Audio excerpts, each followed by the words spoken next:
Hey there, it's time to talk about GPTs. No, not that GPT, the new one.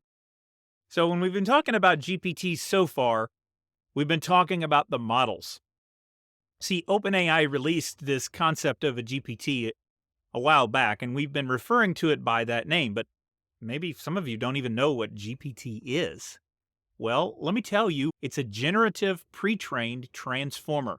And what you know today is commonly OpenAI's product, GPT-3 or GPT-4. So that gets us up to current times. But this week, OpenAI sort of changed the way that we talk about this idea of a GPT. They've introduced something that's entirely new, and it's called a GPT, but it's a little bit different. See, a GPT is a specialized adaptation of OpenAI's GPT model, and it's something that you can design to run a specific task, to do anything that you'd like it to by giving it additional information. Now, this comes short of developing your own model, but could be a very powerful capability.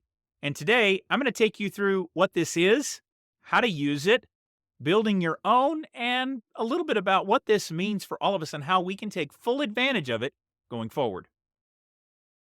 So, this week, OpenAI kind of changed everything with their Dev Day.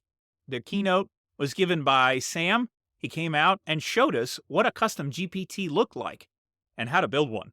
In fact, it only took him about 4 minutes to put it together. It didn't require any coding, and it did something kind of interesting. And ever since then, the community at large in AI has been very interested in what they can do with a custom GPT. In fact, looking at my social media feed, that seems to be the only thing people are talking about, and everyone is making one. Well, I'm going to make one too, but I'll do it with you watching. So, where are we today? Well, OpenAI has released this concept of a custom GPT, and all of their existing subscribers to ChatGPT Plus are able to access these features. Now, one of the stated goals, as announced during Dev Day by Sam Altman, is basically allowing anyone to build their own custom GPT with no coding required. In fact, if you have a couple of great prompts and perhaps a document or two, that's really all you need to build your own custom GPT. Now, the capabilities extend beyond typing in some prompts or providing a document. And so part of the update is not only being able to build your own custom GPT, but the tools and integrations that OpenAI has given us in building our own custom GPT. For a little while now, we've had this concept of functions, and many of you in the development space are very familiar with the concept of an API or an advanced programming interface. Well, you can use both of these with your custom GPT solution. So, what are we talking about here? You can build an API that is meant to be consumed by your custom GPT model, and you can integrate that with the large language model capabilities that OpenAI has placed in their custom GPT.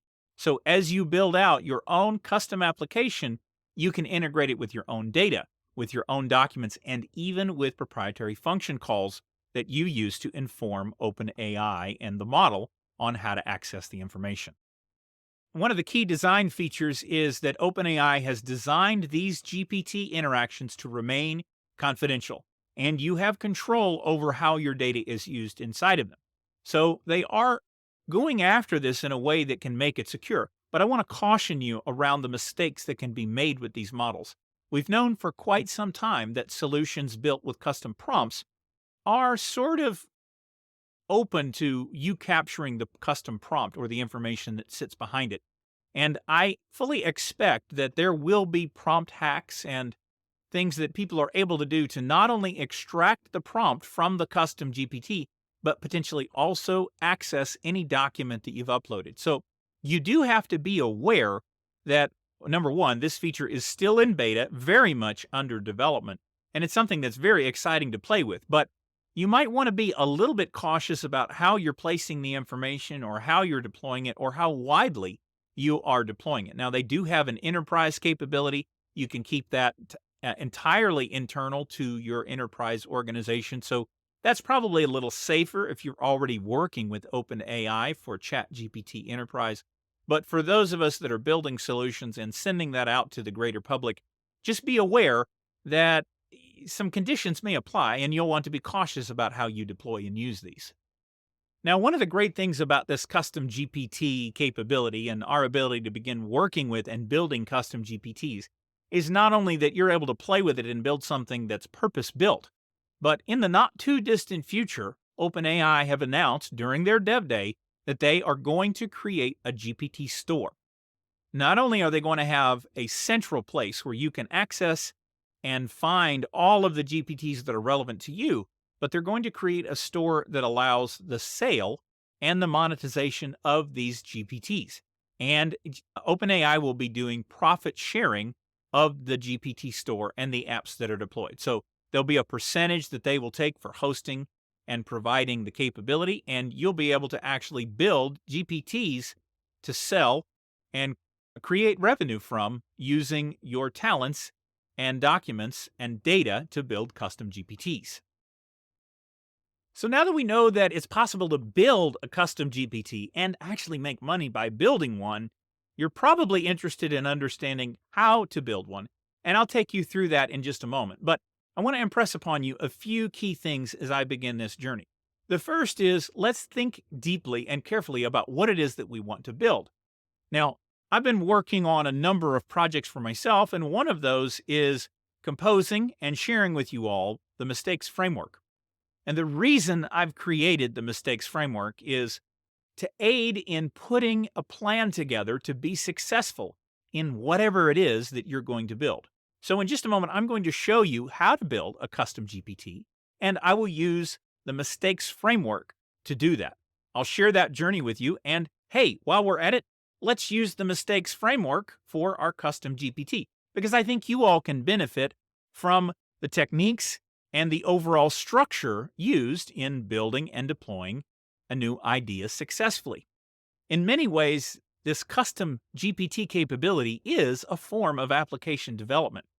And if I may say so, I think when Sam Altman introduced this idea of natural language, I think what he didn't say but came very close to saying is that working with tools like this is really the advent of natural language programming.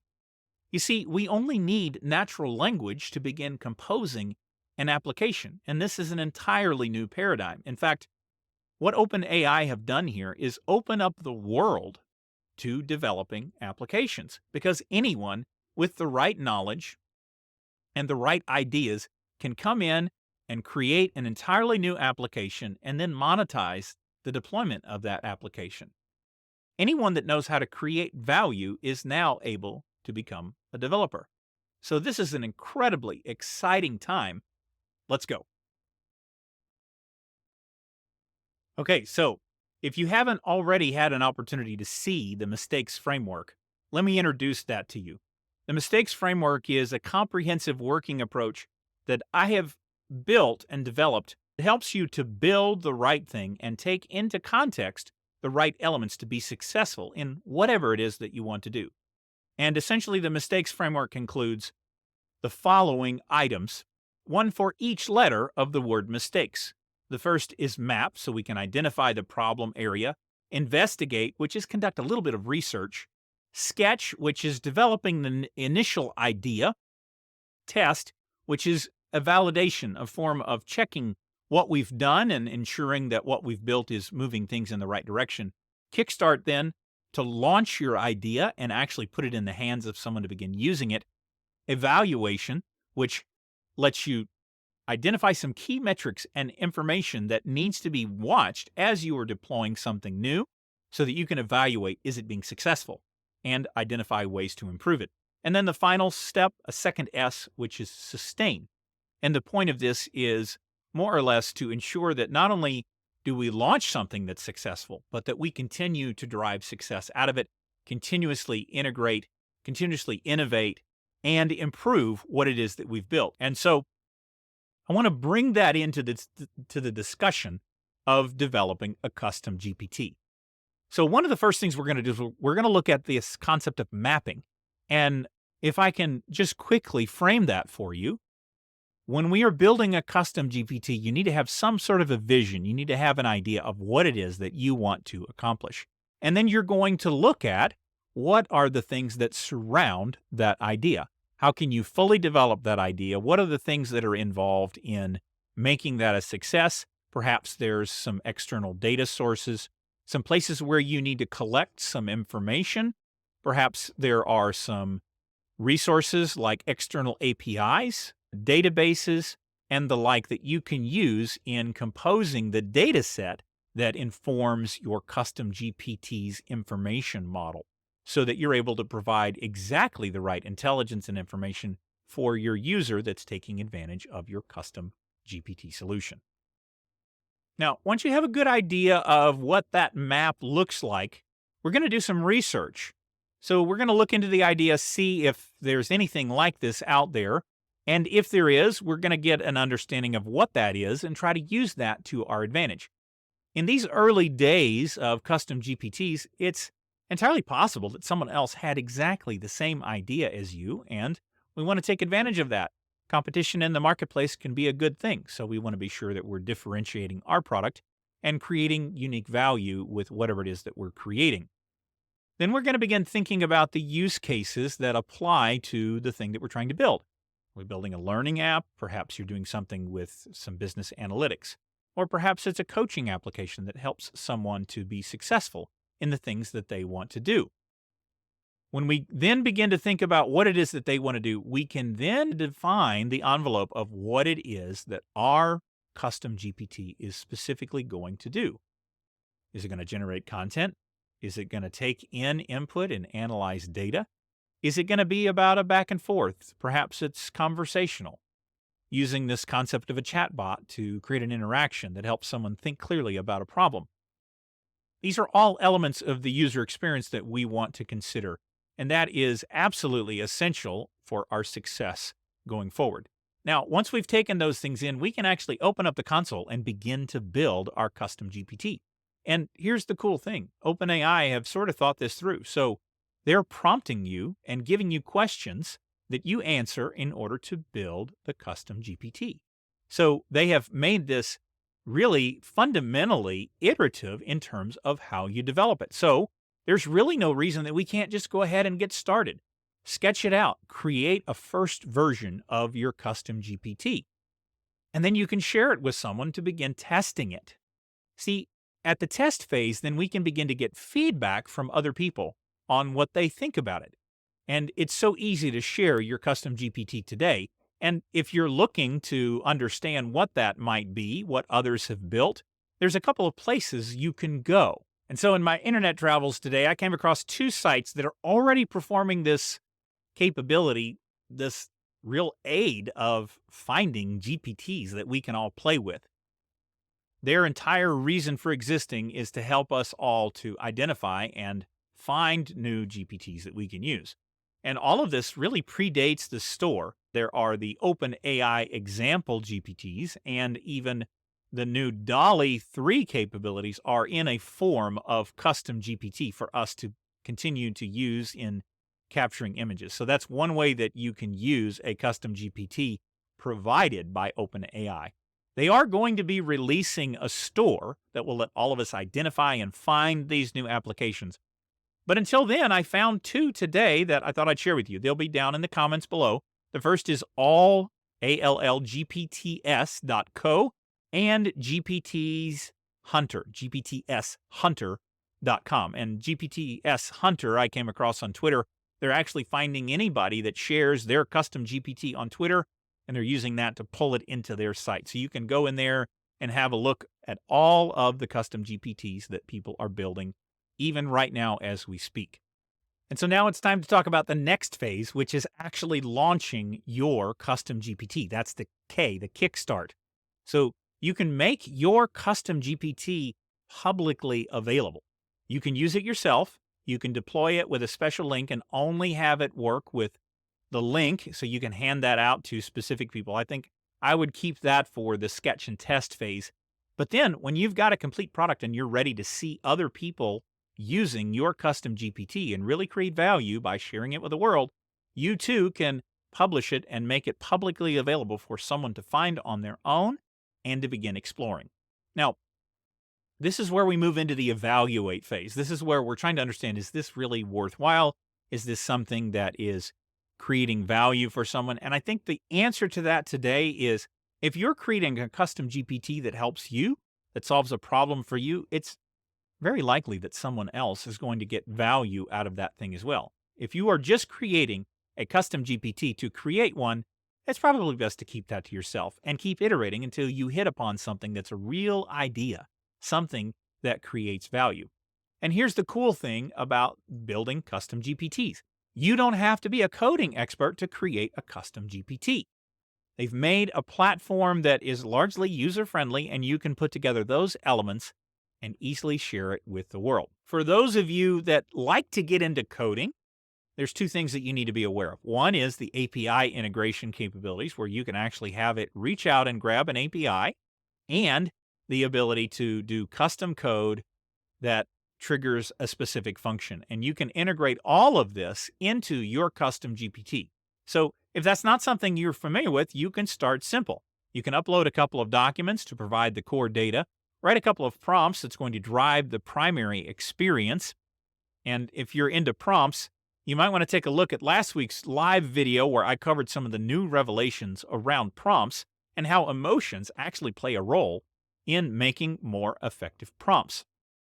And once you feed in all of that data to your custom GPT, you can do a release. Now, the other cool thing is that once you've released it and made it public, you can go back and create a new version of that simply by editing your existing custom GPT. And it becomes an easy iterative process. Now, you don't have to deal with all of the more complicated DevOps pipelines and release versions and all of that. OpenAI has made that largely transparent for us to just upgrade the application. There's not code to manage. You can simply go in, make the changes, hit save, and publish, and it's available to everyone to begin using right away. Now, speaking of using your custom GPT, there are some conditions that apply. You can create your own custom GPT, and anybody can use it so long as they have a GPT Plus subscription. See, in order for someone to access your custom GPT, you can give them a link. They can go and sign in using their ChatGPT Plus user, and they can begin to use your custom GPT. If they are not an existing subscriber to ChatGPT Plus, they're not going to be able to use your custom GPT. So conditions apply, and I'm sure it's no accident that this capability is behind the walled garden that our friends at OpenAI are trying to create. Now, I think this is a very good compromise because on two levels, look, the updated GPT-4 models are dramatically cheaper than they were a few weeks ago, but let's not be unclear. Using these models isn't free, and honestly, as a developer, I can let you use my custom GPT, and your subscription is going to cover the usage of the APIs in you consuming the application that I've built. So the good news is that $20 that you spend for the subscription will cover all of your use of anyone's custom GPTs. So you're capped at the $20. But of course, the flip side of that is it's $20 to get started. Now, I'm certainly getting more than $20 of use out of the APIs in ChatGPT alone right now. So this is a good bargain for me. But buyer beware, you should know that a subscription is required. And I do fully suggest and recommend that you take advantage of the subscription offer. There's enough value in the product just with the ChatGPT subscription alone that I think it's worth the additional productivity boost that you get from ChatGPT alone. But just be aware that if you're building a custom GPT today, that at least requires a ChatGPT Plus subscription. Okay, so now you've done all of the work, you've built your custom GPT, you've released it to the world, people are using it, they're finding value out of it, they like what you've done, and now we're to the final step of the mistakes framework. What we're going to do is we're going to take advantage and we're going to look at how they're using it. We're going to use those metrics that we defined, and we're going to use to drive our next step. We're going to take the feedback that they give us, we're going to use that, and we're going to continue to improve, because the reality is this space is moving really, really fast. And this feature today that is available lets you do document interrogation, upload your own files, and create a custom solution And just 6 months ago, you had to build custom architectures to make this possible. Now, a word of warning, a few things that you need to be aware of going into this. One, it's still beta capability, so it's definitely going to have problems. Two, it definitely does have problems. And we've already seen some mistakes that people are observing in the platform. Now, I fully expect that this is going to get better, and it is a beta product. So I think that OpenAI have been pretty clear about where we are in this journey today. They know there is more work to be done. But one of the key features that they've added with this updated GPT-4 is it's GPT-4 Turbo. It's not even fully released from a model perspective because they're still fine-tuning it. But it also means that even though it has an extended token limit where you can upload a much larger document or where you can chunk out a document so that you can have hundreds of pages stored in your custom GPT, how much it uses that custom document is still something that we're learning a lot about. Others have been playing with the API already through tools like the Assistant and the OpenAI Playground, and they found that while it does have a much larger window that you can work with, your results may be highly dependent on where the data that you're looking for occurs in that documentation. So not only are we talking about iterating and continuing to improve and sustain the custom GPT that we've built, but you need to be aware that OpenAI is going to be constantly changing things. The model's going to change. The rules are going to change. The moderation is going to change. All of these elements are going to be dynamic around privacy and security, and you need to be aware that those changes are going to come at you. And speaking of changes that are going to come at you, earlier this week, ChatGPT had an outage. Now, the details are still a little sketchy to me, but essentially what OpenAI have shared is that it was a distributed denial of service attack, and they had to sort of rearrange things in order to handle the load that was coming at them. Now, whether or not that's true, it doesn't really matter because the reality is all of us in here using these tools created a considerable spike in utilization. So it wouldn't probably have taken that much for OpenAI to be consumed beyond what it was able to deliver. There's so many developers that are excited about this. It's no doubt that the demand simply for the product without someone doing something that was intentionally malicious could have created a problem for OpenAI and their ability to deliver. So that also is something you should keep in mind. In fact, as we're working with these tools, we should be thinking about what happens next. What is the next phase of this? What does the next version of your product look like? How can you continue to evolve? Are you going to continue to work with OpenAI and use their custom GPT and their GPT apps capability? Or are you going to move toward more open solutions? In fact, just this week, I came across a repo on GitHub that covered this concept of an open GPT. So I'll probably be covering that in a subsequent video a bit later. But for now, let's go ahead and wrap up where we are with building our own custom GPT. So let me take you through building this mistakes framework custom GPT so you can get a feel for what that looks like, and then you can begin to build your own. Okay, so we got ChatGPT loaded up here, and as you can see, with the view that I have on the screen right now, that I've got a couple of recently used GPTs.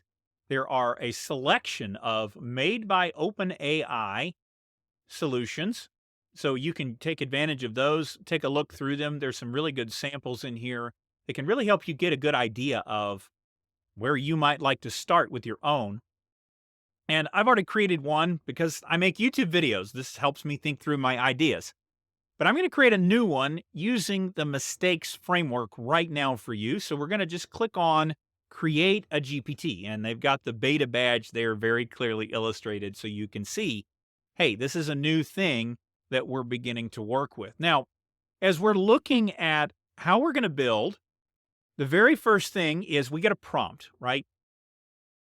What do you want to do with this application? And I've got a number of tools and things that I've been using to build the mistakes framework. So what I'm going to start with is explaining the mistakes framework and some of the key elements of the mistakes framework. And we're just going to paste in a chunk of text. And we're going to see what happens after we drop this in. Now, I've been working through this For quite some time, I've got an online course that I built using the mistakes framework and showing you how to use AI to accomplish all of these things. And so building a custom GPT around this seems to be a pretty good basic idea. I mean, there's some good things that can happen as a result of putting this into a framework. So we're going to take advantage of that, and it's already putting together the details. So it's got the basic behavior, it's designed to guide users, and we're going to call it the mistakes mentor. I do like that idea. So I'm going to say I like this, the AI mistakes mentor. So now it's going to create a profile picture for us. I don't know what it's going to produce, but given the capabilities that we have with DALL-E 3 today, it's probably going to be pretty good. Now, you can nitpick and pick through all of these capabilities. There's really a lot that you can do here, but for the sake of our demonstration, we'll just go ahead and take whatever it spits out so that we can keep moving through and you can see how to develop this capability. So far, I've only given it some prompt guidance, and I'm just answering the questions that it throws up to me. I want it to be flexible enough to cover products and services. One example is developing software, starting a company. It is essentially an innovation framework that enables people to overcome fear of mistakes, going on building a solution. Now it's asking me about the interaction. And again, I'm just responding to the questions that it is asking me. We're going to keep the conversation casual but professional in providing advice. We should have a relaxed interaction. We are coaching the user so they free to use their creativity and problem solving abilities to the greatest extent. So this is a prime example. It's already having some trouble. It's asked me some questions, but it's continued to work through the problem. I'm trying to give it some additional input, provide some additional value in terms of answering the questions that it's asking. And looking at where we are, I've given it another submission trying to answer its questions. Let's see what it does with this last remark. And if we look at the other side of the screen here, we can already see that it is asking some questions for us to consider in building out the experience. How can I map the user needs for my product? What are some unique ways to investigate market trends? Can you help me brainstorm designs, or how should I approach user testing creatively? So we can begin to interact with this and try it out. It's already here. So we're going to do, how do I creatively map user needs for my project? We're going to see what it comes back with. So as you can see, it is using the concept of mapping from the framework. And I didn't even give it a ton of information in building this initial model. Obviously, there are some documents and things that I can provide as supplemental ways to inform the model. But all you have to do is use the paperclip to upload some files in order to extend its knowledge and specificity around building out what it is that you want to create. It looks like the answer that it's providing is very much along the lines of mapping from a user perspective, using storytelling, using those user experience ideas to get to know the customer and keep your customer targeting on key. That really is an essential underlying value that you should always be considering in whatever it is that you are creating. Even if you're just doing work for your boss, think about them as a customer, right? What would they want? What kind of feedback would they give you? Without even asking them, you can move yourself in a substantially right direction by just thinking ahead about how they might respond to the solution that you are building. So as you can see, we've built a GPT. I can stop right here. This GPT has sufficient information that I can share it with someone else. We can have a discussion, and I can even make it public, right? Okay, so you've seen what I've built. You've got an idea of what it looks like to build your own custom GPT by watching me. You're not going to get the idea right out of the gate, so just accept that and understand that you're going to have to iteratively develop whatever it is that you're going to build. But really, the number of ideas that you can execute here, even if it's just a prototype and understand if your idea hits the mark. Look, at the reality is you can use this as a prototyping tool to understand if you're creating the right level of value with whatever solution you want to build. You can transform your everyday tasks. Something simple that you do, like managing your calendar, you can build a custom GPT to do that. It's very likely someone else will do that as well and try to make money off of that solution and solving that problem. So you also want to be picky about what it is that you want to tackle in terms of solving a problem. But these AI tools are going to continue to grow, and it's going to address the needs of businesses, educators, developers, anybody that wants to do something cool or novel with AI. You'll be able to put together a prototype much more rapidly, even if that prototype isn't going to be your full end of the conversation. This kind of capability is very inexpensive for understanding if you're working on the right thing. And that's really what the mistakes framework is all about. Getting started, building something, and then evaluating what are your next steps so you can move quickly. So instead of dreaming about your idea, you can actually begin implementing it. I hope you're really excited about getting started, and I'd love to hear from you what kind of ideas you're going to be working on. Because at the end of the day, it's not how many good ideas you have that matters, it's how many good ideas you create. If you've enjoyed this, I really want to sincerely ask that you subscribe to the channel, give us a like, and look, I want your feedback. Honestly, I want to get better, and sometimes I just need to hear from those of you that are actually watching the videos how you think about the channel. Is this useful? Is this valuable? Let me hear from you. Drop a comment, and as always, go make some mistakes.